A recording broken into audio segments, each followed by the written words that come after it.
Le mot est à la fois un outil sonore, un possible de sens.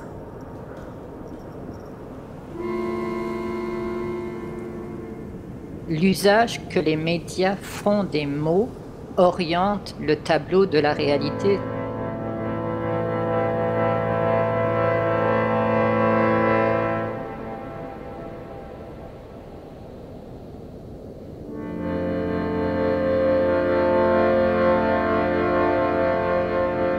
Contact, c'est le moment où tu sais plus qu'est-ce qui t'appartient, qu'est-ce qui vient de toi, qu'est-ce qui vient de l'autre. C'est ça un contact. C'est que les frontières sont abolies.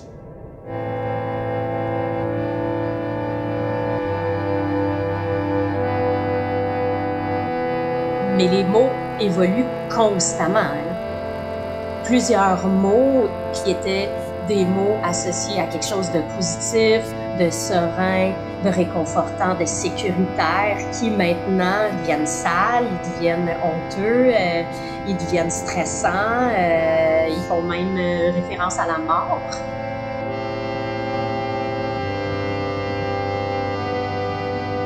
Tout d'un coup, on avait un nouveau mot en présentiel pour définir ce qu'on avait toujours fait, d'enseigner et d'être là en vrai dans une salle de classe.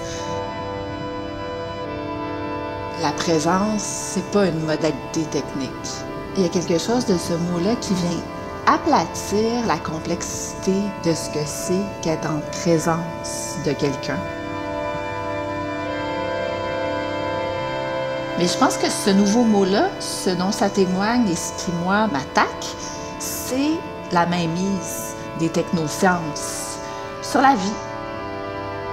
C'est comme si on permettait à la logique néolibérale, la logique marchande, de pénétrer partout.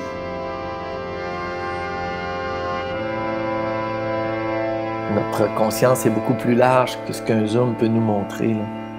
On perd le toucher, on perd l'odorat, on perd le goût.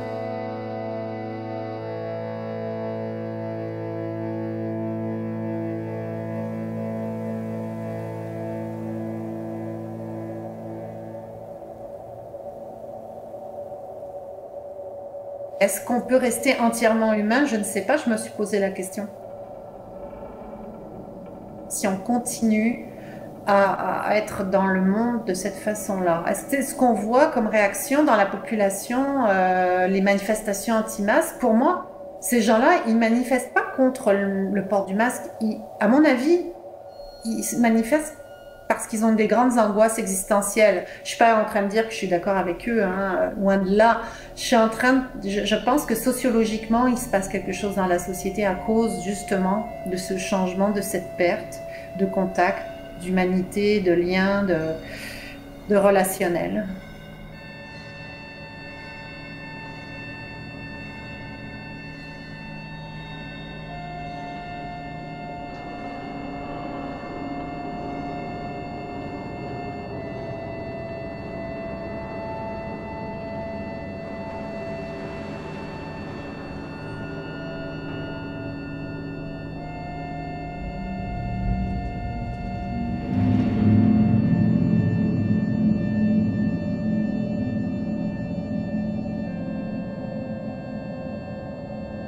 Il y avait déjà une dissolution, je dirais, de la société, des familles ou encore des institutions qui demandent des meilleures conditions de travail et puis qui sont négligées par le gouvernement lui-même. Même affaire pour les infirmières.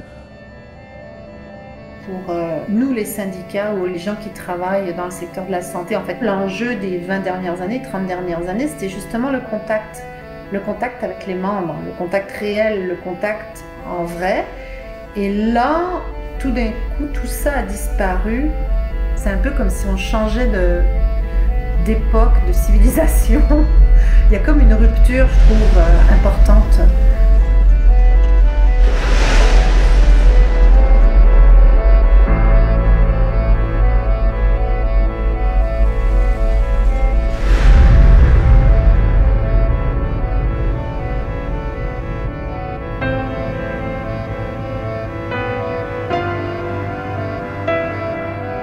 Il y a quelque chose de totalitaire dans ce qui se passe en ce moment.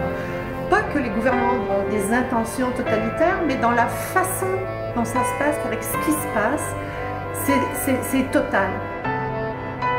On a peur de l'autre dans son concret. Donc, ce qui est porteur de virus, d'où il vient, etc.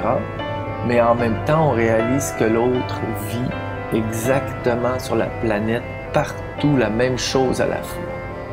Ça, c'est rare. Dans certains contextes de crise, les sociétés, quand elles sont confrontées à la mort, elles peuvent dégénérer, se décomposer, puis même disparaître. Mais elles peuvent aussi se régénérer, créer de nouvelles institutions, de nouvelles significations, de nouveaux liens sociaux. Ce qui est à souhaiter, c'est que ça stimule l'imaginaire de la société qui va créer de nouvelles manières de vivre ensemble, de nouvelles manières aussi, de nouveaux rapports au sol.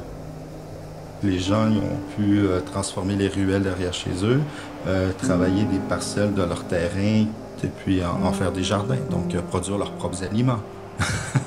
Ça, c'est vraiment en rupture avec les techniques de maîtrise rationnelle de la nature par la science et la technique, créer des engrais chimiques, des pesticides, tout ça, c'est dans l'optique du contrôle. Il y a des gens qui sont en rupture avec ça. J'ai suffisamment fait l'expérience de la maîtrise, au sens propre. J'ai fait une maîtrise, j'ai fait un doctorat, je sais que je suis capable de maîtriser beaucoup de choses, mais ça ne m'intéresse plus de maîtriser les choses. Je cherche, là où je ne maîtrise plus rien, je cherche à me perdre.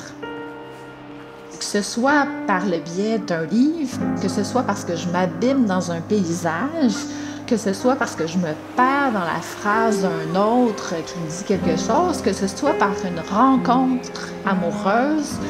Dans mon expérience du monde, tu sais, ce qui me semble le plus précieux, c'est le moment où je me perds de vue.